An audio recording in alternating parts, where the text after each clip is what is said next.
Assalamualaikum warahmatullahi taala wabarakatuh. Alhamdulillah, sekarang kita berada dalam bulan barakah, bulan yang mana untuk kita gandakan ibadah kita insya-Allah, iaitu bulan Ramadan Al-Karim. Kalau kita biasa dengar Ramadan Karim, kul am wa antum bi khair, taqabbalallahu minna wa minkum, insya-Allah. Dan ini adalah antara ungkapan-ungkapan yang biasa kita dengar di bulan Ramadan. Jadi pada hari ini kita nak bicarakan, kita nak kongsikan apakah itu pengertian tentang bulan Ramadan, bulan barakah, dan kenapakah dalam bulan Ramadan ni ibadah kita digandakan. Kita berehat seketika dan insya-Allah selepas ini kita akan sama-sama dalam menghayati bulan Ramadan, bulan barakah.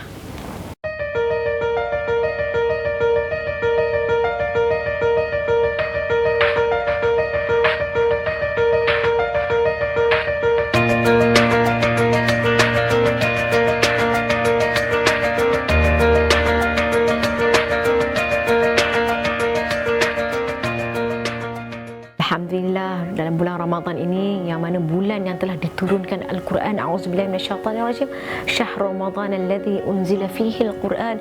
Masya-Allah, bulan ini bulan yang cukup mulia, bulan barakah untuk kita gandakan ibadah kita.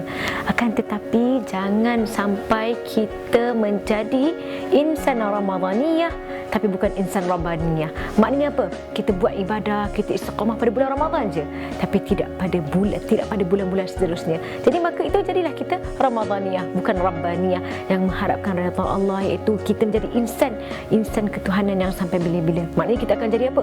Insan bulan Ramadan je. Jadi tak nak jadi macam tu. Jadi kalau kita tengok yang bulan Ramadan ni, antara ni ialah apa, antara fadilat-fadilatnya dan kebaikan-kebaikan yang tersembunyi dalam bulan Ramadan ni, terdapat satu malam, iaitu malam Lailatul Qadar. A'udzubillahi minasyaitanirrajim. Inna anzalnahu fi lailatul qadr wa ma adraka ma lailatul qadr. Lailatul qadri khairum min alf syahr. Masya-Allah, Lailatul Qadar ni apa lebih baik daripada 1000 bulan. Ada bulan lain? Tak ada. Bulan ni je yang ada. Maka oleh itu kita kena berlumba-lumba untuk mengejar kebaikan, untuk mengejar Lailatul Qadar. Macam mana nak kejar Lailatul Qadar tu kan? Cara dia ialah kita tingkatkan ibadah kita, kita istiqamah daripada bangun, daripada sebelum sahur tu sampai ke kita nak tidur. Semoga semua itu mendapat ganjaran daripada Allah Subhanahu Wa Taala apa yang kita lakukan. Dan kalau nak tahu ibadah kita ataupun pekerjaan kita, amalan kita di bulan Ramadan ni dilipat gandakan oleh Allah Subhanahu Wa Taala. Jadi oleh itu kita kena jaga betul-betul. Dan kalau kita nak tahu satu lagi kan, bulan Ramadan ni dia seperti madrasah tarbiyah. 30 hari kan. Sebab tu kadang-kadang kalau saya ada jurnal Ramadan, hari ni buat tak itu, buat kita tulis-tulis macam jurnal kehidupan Prof Mahaya tu, macam tu. Tapi kita buat pada bulan Ramadan, semoga apa, bulan-bulan akan datang kita akan terus istiqamah, bukan sahaja pada bulan Ramadan. Dan bulan Ramadan ni adalah madrasah lah kan, madrasah tarbiyah. Kita keluar je daripada sekolah, kita dah graduate, dan insya-Allah kita akan amalkan apa yang telah kita asah pada bulan Ramadan ni untuk bulan-bulan yang akan datang insya-Allah. Inilah di bulan Ramadan, bulan barakah. Dan juga seperti mana firman Allah Subhanahu Wa Taala, ya ayyuhalladzina amanu kutiba alaikumusiyam kama kutiba alal ladzina min qablikum la'allakum tattaqun. Allah kata apa? Wahai orang-orang yang beriman, maka berpuasalah kamu seperti mana orang-orang terdahulu, dan semoga kamu bertakwa.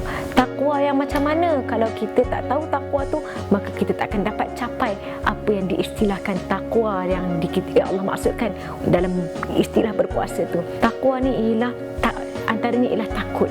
Seperti mana kita takut nak jalan, takut jatuh. Macam tu juga dalam kehidupan, untuk mencapai takwa kita kena ada rasa takut. Jadi menelusuri kehidupan ni kita kena takut pada pandangan Allah Subhanahu Wa Taala, takut pada dosa, takut pada terjerumus kepada lembah kehinaan, takut pada godaan syaitan. Maka oleh itu apa? Kita isi diri kita supaya apa? Dah tak takut, tapi kita berani. Macam mana cara nak berani? Iaitu mendekatkan diri kepada Allah Subhanahu Wa Taala dan takut pada Allah Subhanahu Wa Taala, bukan takut pada perkara-perkara lain yang selain pada Allah Subhanahu Wa Taala. Itu insya-Allah selepas ini kita akan bersama dengan Profesor Dr. Muhaya, dan kita akan berjumpa lagi saya pada episod akan datang insya-Allah. Sehingga berjumpa. Assalamualaikum warahmatullahi wabarakatuh.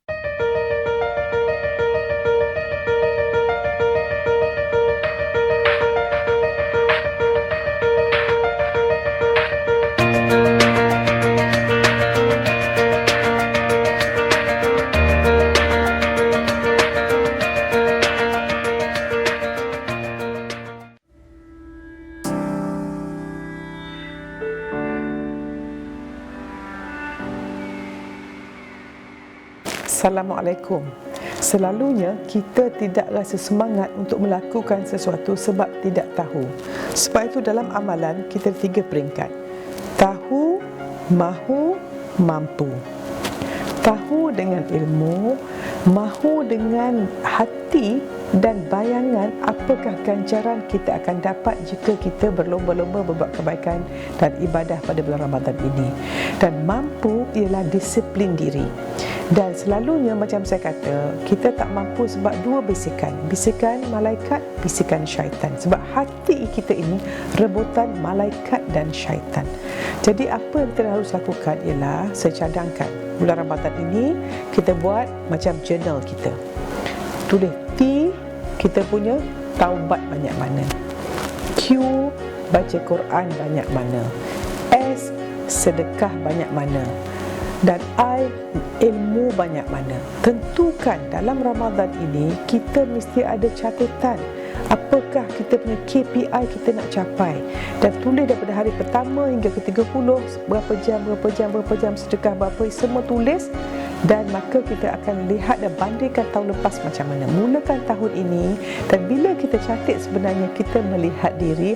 Dan insya-Allah kalau hari ini kita cuma 1 je kita buat, besok kita buat lebih lagi. Dan sebenarnya keyakinan diri dan ketenangan akan datang apabila kita dapat melakukan sesuatu yang baik setelah kita memberi arahan kepada diri kita melakukannya. Wallahu a'lam.